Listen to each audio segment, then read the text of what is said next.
Isang pagpalang araw po sa ating lahat. Sa araw na ito, muli po nating pag-aralan at pag-usapan ang salita ng Panginoon. Ang pamagat po ng ating pag-usapan ngayon ay pinamagatan ko pong Knowing the False Doctrines.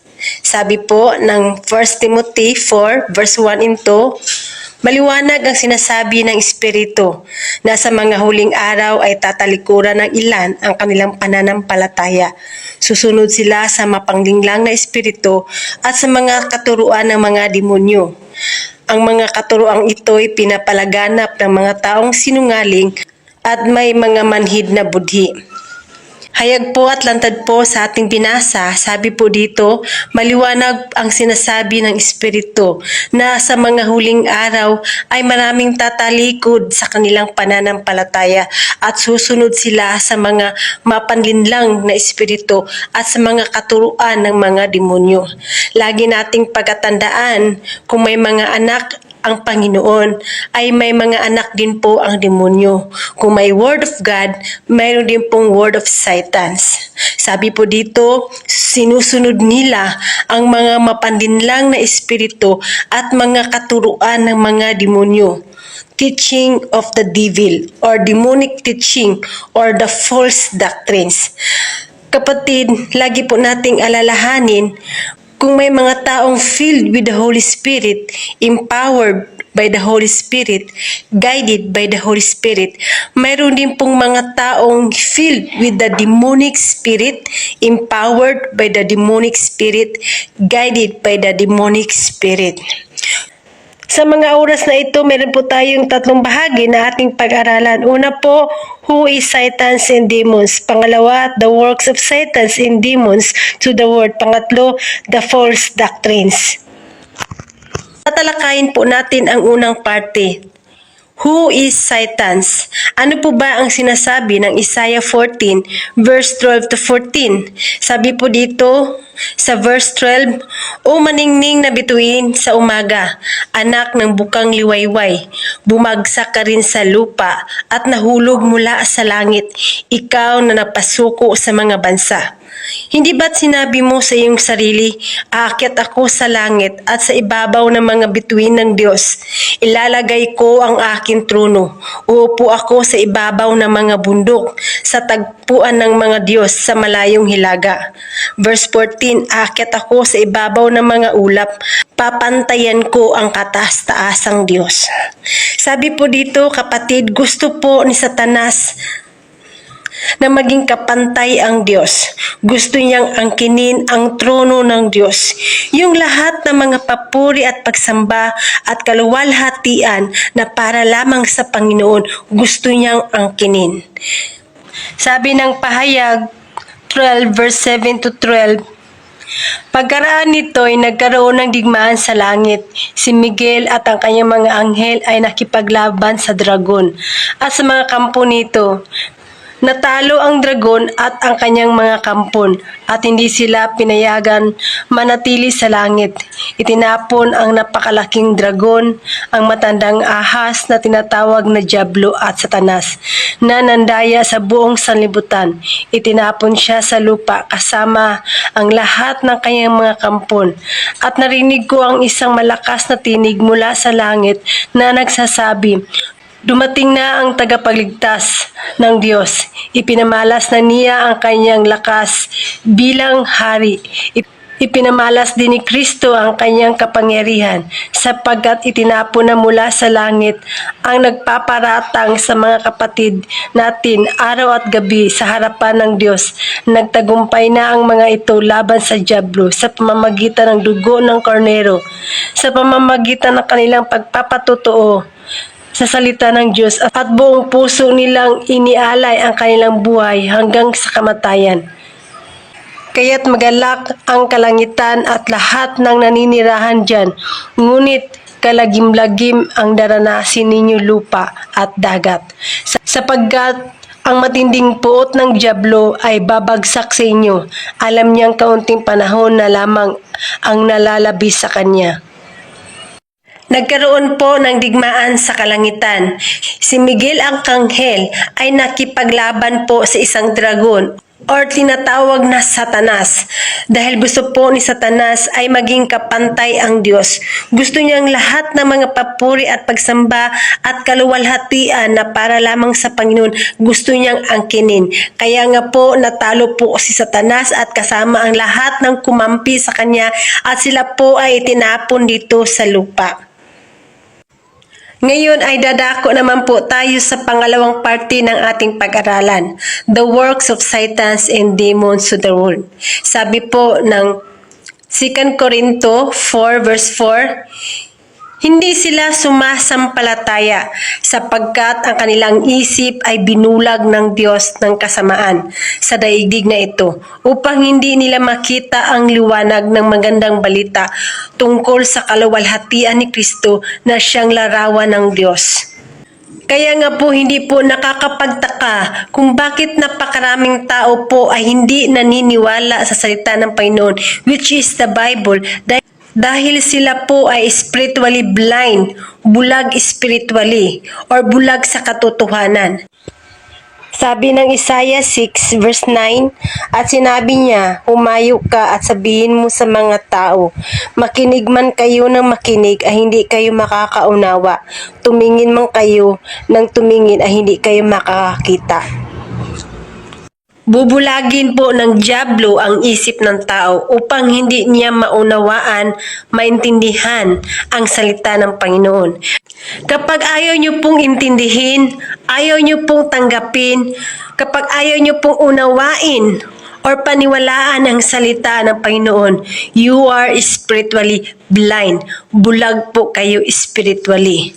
Kaya nga po, hindi nakakapagtaka kung bakit nagawa po ni Judas Iscariote na ipinagkanulo si Jesus. Sabi po ng Lucas 22 verse 3 to 4, noong na may pumasok si Satanas kay Judas na tinatawag na Iscariote, na kabilang sa 12, kaya't nakipagkita siya sa punong pari at sa mga pinuno ng bantay sa templo upang kanilang pag-usapan kung paano niyang may pagkakanulo si Jesus. Dito po kapatid, lagi po nating pagkatandaan, si Satanas po at ang kanyang mga kampon or Satans and demons, they are spirit, they are powerful. Wala po silang katawan physically. Kaya po nilang pumasok sa katawan ng tao at kontrolin ang isip at puso ng tao. Sabi po ng Marcos 5 verse 1 to 2, si Jesus at ang kanyang mga alagad ay dumating sa kabilang ibayo sa lupain ng mga Gerasino. Pagkababa ni Jesus sa bangka, siya ay sinalubong ng isang lalaking sinasapian ng masamang espiritu. The works of Satans and demons. Number 1, kaya nilang bulagin spiritually ang tao or spiritually blind, bulag sa katotohanan, upang hindi nila makita at maintindihan ang liwanag ng magandang balita patungkol po sa kaluwalhatian ni Kristo na siyang larawan ng Diyos. Pangalawa po, kaya nilang pumasok sa katawan ng tao at kontrolin ang isip ng tao. Sabi po ng John 10 verse 10, dumating ang magnanakaw para lamang magnakaw, pumatay at manira.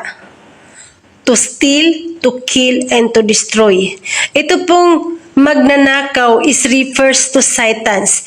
Wala pong ibang trabaho si Satanas kundi nakawin sa atin yung katotohanan na dapat nating maintindihan at malaman patungkol po sa salita ng Panginoon. The manifestation of Satans, masamang gawain or makasalanang buhay katulad ng pakikiapid, sumasamba sa Diyos-Diyusan, pangangalunya, pakikipagtalik sa kapwa lalaki o kapwa babae, pagnanakaw, sakim, nanglalasing, nanglalait ng kapwa, unang daraya at iba pa. Makita po yan sa 1 Corinto 6, 9, and 10. Sabi ng 2 John 1 verse 9 to 11, ang hindi nananatili sa turo ni Kristo kundi nagdaragdag dito ay wala sa kanya ang Diyos. Sinumang nananatili sa turo ni Kristo ay nasa sa kanya ang Ama at ang Anak. Verse 10, sino mang dumating sa inyo na ibang turo ang dala ay huwag ninyong tanggapin sa inyong bahay, ni huwag ninyong batiin. Verse 11, sapagkat ang bumabati sa kanya ay nagiging kaisa niya sa makasalanang gawain.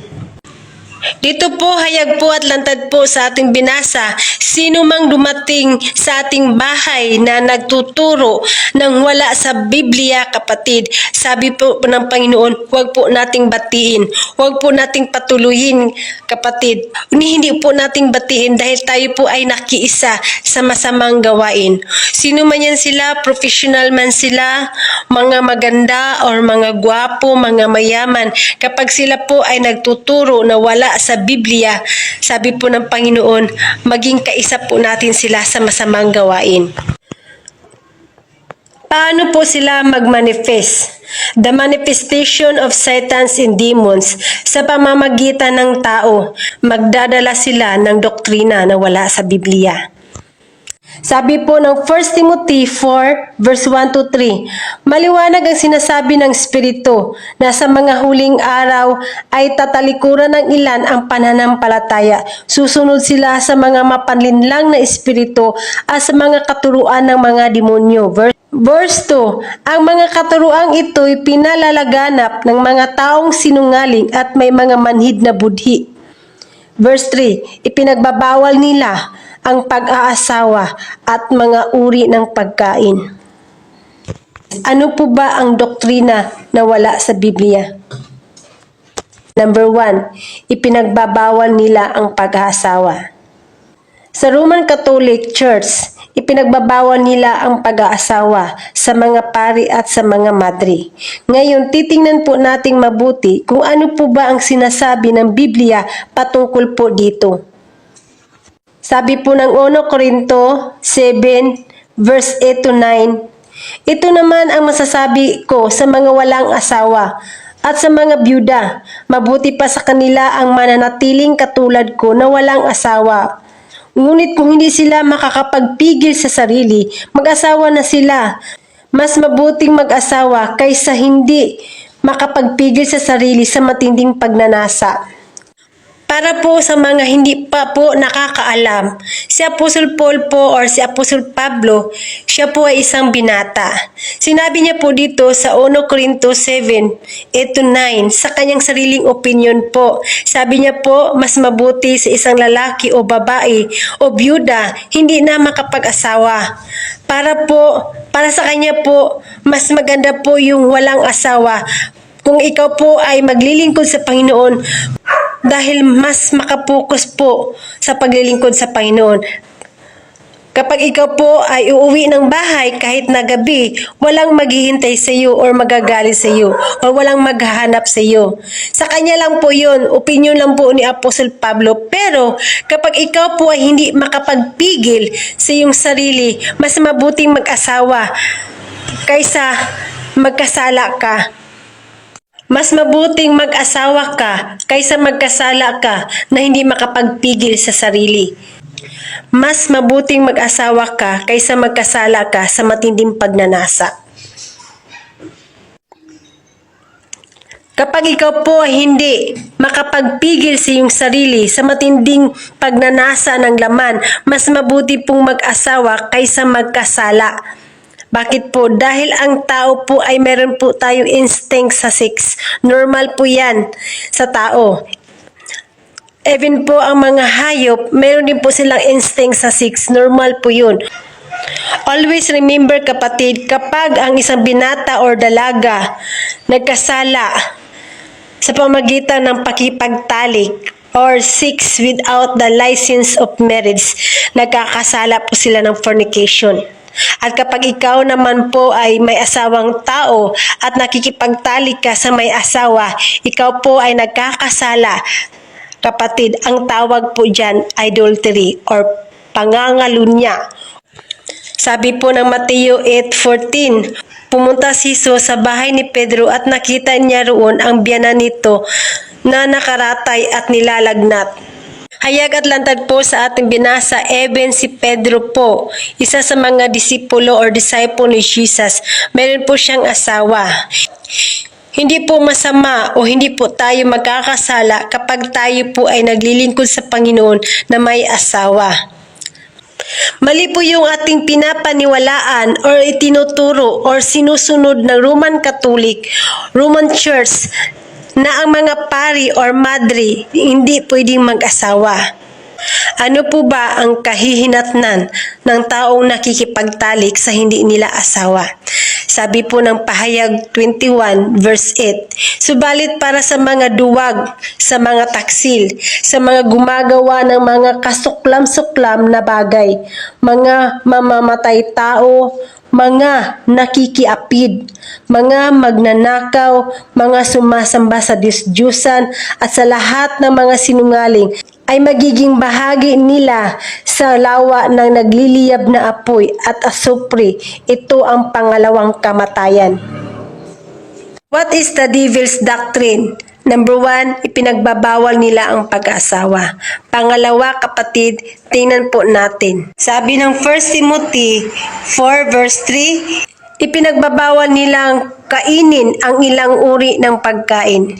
Ito po ang sinasabi ng Biblia patungkol po sa pagkain. Marcos 7 verse 17, iniwan ni Jesus ang mga tao at nang makapasok na siya sa bahay, siya'y tinanong ng kanyang mga alagad tungkol sa talinghaga. Verse 18, pati ba naman kayo ay hindi pa rin nakakaunawa? Tanong ni Jesus. Hindi ba ninyo alam na hindi magiging marumi ang isang tao dahil sa pagkaing ipinapasok niya sa kanyang bibig? Verse 19, sapagkat hindi naman iyon pumapasok sa kanyang puso, kundi sa tiyan, at pagkatapos ay idudumi. Sa ganitong paraan, ipinahayag ni Jesus na ang lahat ng pagkain ay maaaring kainin. Verse 20, at sinabi rin niya, ang lumalabas sa tao ay nagpaparumi sa kanya sa paningin ng Diyos. Verse 21, sapagkat sa loob, sa puso ng tao, nagmumula ang masasamang isipang naguudyok sa kanya upang makiapid, magnakaw, pumatay, mangalunya, magimbot, gumawa ng kasamaan tulad ng pandaraya, kahalayan, pagkainggit, paninirang puri, pagmamayabang at kahangalan. Verse 23, ang lahat ng masasamang bagay na ito ay nanggagaling sa puso at dahil sa mga ito ay nagiging marumi ang tao. Sabi ng 1 Corinto 8 verse 8, ang pagkain ay walang kinalaman sa katayuan natin sa harap ng Diyos. Walang mawawala sa atin kung hindi tayo kumain ng ganong pagkain.